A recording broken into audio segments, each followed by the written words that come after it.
Hi, The Face of Chaos is book 5 in the Thieves World shared setting anthology series, and I'll be reviewing and rating each of the stories in it in this video.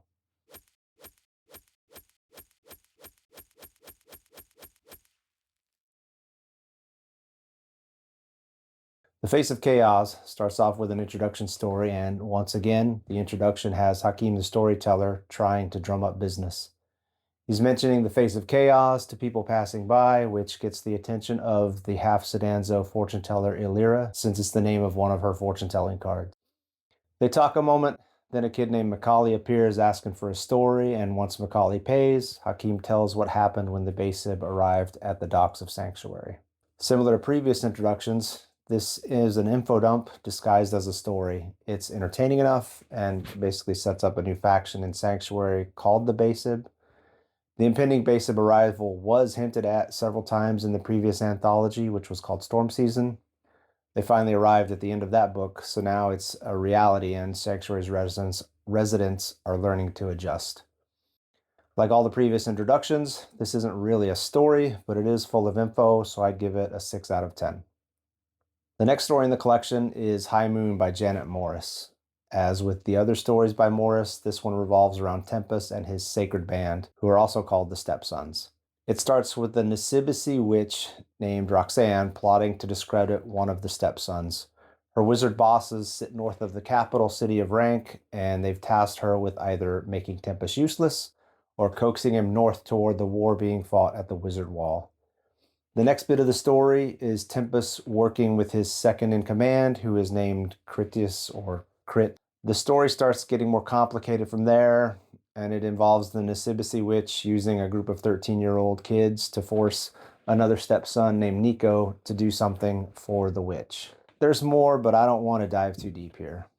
This is the longest story in the book, and it felt like Morris was packing a novel's worth of stuff into it, almost like she wanted to expand each plot point even more and probably dig deeper into the various points of view. In all honesty, I thought the bits from Tempus's point of view were a bit useless to the story overall. With the exception of the last scene featuring Tempus, the info provided in the rest could have been given in Critias's sections as brief 1 to 3 paragraph passages. Most of the plotting the characters do in this story is pretty much on the surface level. What you read is what you get. There's no surprise, this is what was really going on moment in the story. It has a definite ending, but there is so much left open for future development that I'm sure the next Morris story in Sanctuary will be as detailed and probably as convoluted as this one. I did like the story. It was easier to follow than her previous Thieves World stories. I'm rating this one a 7 out of 10 because of the things it sets up for future stories. The second story in the Face of Chaos is by C.J. Cherryh, and it's called Necromant. Several months have passed since the events of High Moon, and all the original stepsons have left for the war in the north. The replacement stepsons have put a guard station at the bridge that crosses the White Foal River that runs between the maze and downtown sections of town. Unfortunately, the guards at that station keep getting killed and staked to the bridge. As the story opens, another guard has been killed and his partner has disappeared. Dolan is the stepson's new leader and wants the missing man found, so he sends a stepson named Erato to contact Ischade, the necromancer, for help. The story's pretty good. The viewpoint jumped between Mradon Vis, Ischade, Erato, and Dolan, which made the story more diverse and gave a decent look at the impact events had on each character. The interactions between Mradon Vis and Moria, a former employee in Jubal's criminal empire, was tense at times thanks to one's urgency and the other not wanting to rush things. As usual, any interaction that involves a man and Ischade is automatically filled with energy because of the danger Ischade poses to men. The ending kind of comes out of nowhere, but the title of the story hints at what might happen. I found the story entertaining, and it provided new developments and character info that I hadn't known or realized before reading it. The story gets a 7 out of 10 from me. We haven't really seen much of Jubal the Crime Lord since Exercise in Pain, which was at the beginning of Storm Season. Robert Lynn Asprin catches us up on Jubal's plans in a story called The Art of Alliance. The story starts off with a trio of thugs trying to extort some money from a sanctuary business. The business has a protection sign carved into a post out front, but the trio ignores it. Unfortunately for them, they don't realize they're being watched. When the scene then switches to Jubal, he and Solomon are discussing business, and it kind of progresses from there. This isn't really much of a story. Jubal is rebuilding his criminal organization, and some of the work they're doing is discussed. The plans could lead to some interesting actions in later stories, but not much happens in this one after the opening scene. There is one plot element that's mentioned, then resolved a few pages later with little conflict. The scene has a little tension since Jubal's reaction could be really bad for the person involved, but it's hard to care because the other person is a brand new character and there's not much known about that person. Overall, not a lot of story here. It's almost like another introduction style info dump in story form. I'd give it a 5 out of 10. It's probably important to read it for the overall Thieves World knowledge, maybe for future stories, but really not much of a story in itself. Next up is The Corners of Memory by Lynn Abbey. This one starts off with Enos Yorl bidding for a CSI Sanctuary spinoff when he examines a dead woman and determines that she was killed by a bayonet serpent, by the poison from one of them. He tells the people that brought him the body to go to the wharf and whisper Harka Bay to the water. When a female soldier named Scythen contacts the Harka Bay, they discuss the dead woman Enos Yorl was checking. And even though they're assassins, the Harka Bay say that it wasn't them, so the mystery is on. Enos Yorl's viewpoint bookends the story, but Scythen is the main character here. We learn a lot about Scythen's past and what happened to her family. Her motivation in this story is extremely clear, though some of her relationship feelings seem confused. For example, at one point, there's a line about her not liking Wallagren, the garrison commander, but she barely does anything to make that evident. The story had a good setup and it was well written. After the head hopping of previous stories, I was glad that it stayed mainly to Scythen's point of view. It could have been a good murder mystery set in Sanctuary. However, revealing the murderer happened a little bit too easily for my taste, and the payoff at the end didn't really match the build-up. It's possible the arrogance of the perpetrator makes their reaction to being found out a little more normal, but it was a bit of a letdown. This could have been a 7 or maybe even an 8 if that reveal had been handled a little bit better. As it is, I can only rate it a 6 out of 10. The next story is Votary by David Drake. Drake contributed the story Goddess in Tales from the Vulgar Unicorn, which is one of my favorite Thieves World stories so far. In this story, Caravan Master Samlor Hill Samt, the main character from Goddess, has returned to Sanctuary. This time, he's searching for his 4-year-old niece who has disappeared. I'm not sure the little girl even knows Samlor exists, and that's never really established.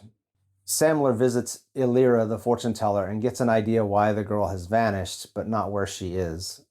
When he goes to the Vulgar Unicorn, he ends up meeting Cap'n Vara, and he buys a song from Cap'n, who tells him how to find someone that might be able to point him in the right direction. This story went back into Samler's past a little bit to reveal something of his relationship with his parents. It also provides some necessary info on the niece and how she was raised. Because he plans to find her no matter what the cost, Samler's motivation in this one is obviously based on familial loyalty. However, I question that a little because by the end of the story, he doesn't seem to care much about familial loyalty. And I say this because there's no indication that his niece will get a chance to say goodbye to the woman that actually raised her, and I think she'd have some sort of mother-daughter bond there. This could be because Samler and his niece need to get out of Sanctuary as soon as possible, though. As with Drake's story Goddess, Votary's pacing is perfect and the action is well done. I like the character of Samler a lot. He seems to be one of the few truly noble people that are ever in Sanctuary. Maybe that's because he doesn't live there and isn't constantly beaten down by the grit, thievery, and murder that happens in Sanctuary. Unfortunately, unless some other author takes up the character, it looks like we won't see him for a while since Drake's next entry, which is called Inheritor, doesn't come until Thieves World's 10th book, which is called Aftermath. I checked ahead and saw that Samler is the main character in that story, though, so got that to look forward to.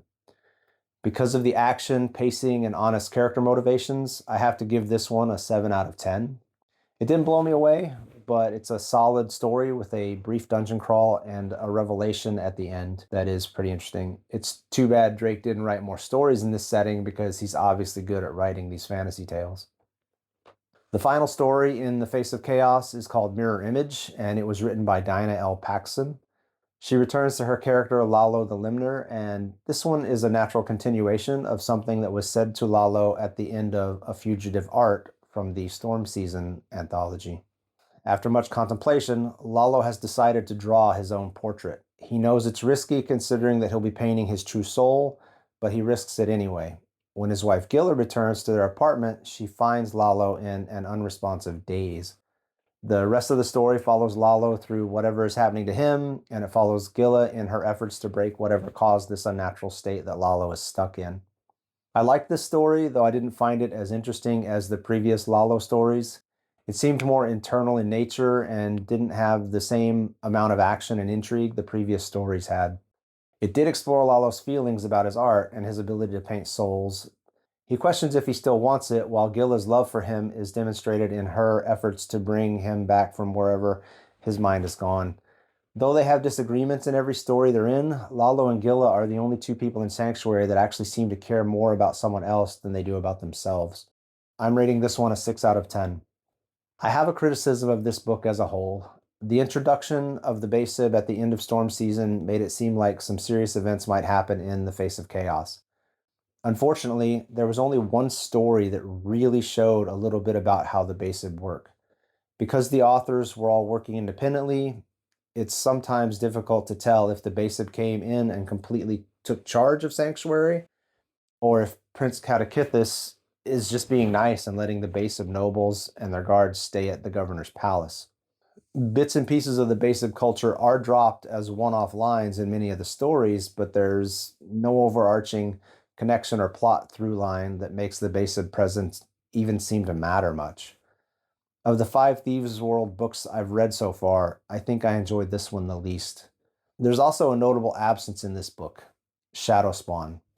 He left Sanctuary at the end of Storm Season, and I believe that what happens to him is told in the novel Shadowspawn by Andrew Offutt. One chronological listing of Thieves World books shows that the novel Shadowspawn takes place between Shadows of Sanctuary and Storm Season. However, I think that's wrong since Shadowspawn is featured in the final story in Storm Season, and the epilogue shows him entertaining thoughts about getting out of town. I think what happens to him during that time is told in the novel Shadowspawn, and that's why he isn't in The Face of Chaos. A note to anyone purchasing the Open Road Media ebook versions of the Thieves World novels. If you're purchasing the 3-volume omnibus editions, Volume 2 contains The Face of Chaos, but it has a couple problems. The first is that Votary by David Drake doesn't appear in the table of contents. It is in the book, though. It just starts right at the end of the Corners of Memory, and there isn't even a section gap between the last line of Corners and the title of Votary. The second and more unforgivable problem is that Dinah L. Paxson's story Mirror Image is missing altogether. So if you want to buy those and get rid of your Dead Tree copies, just be aware that you'll be missing a story. I can't say if the individual ebook for The Face of Chaos has the Mirror Image story in it, but based on online reviews, it looks like it doesn't have that either. For the overall rating on The Face of Chaos, as I said earlier, I enjoyed this one the least of all the books to this point in the series. Many of the stories just have too many viewpoint characters for a short story, which sometimes made them confusing and often too long. The base sib presence isn't used much, and that was disappointing after the build-up to their arrival. The individual story ratings of The Face of Chaos pulled it to a 6 out of 10, but I say that's a weak 6 out of 10 because of the flaws that I've previously mentioned. So that's 5 books down and 7 to go in the original Thieves World series. I hope you've enjoyed this review, and we'll check out some of my other videos. If you have any comments or suggestions, please leave them in the comments section below, and bye for now.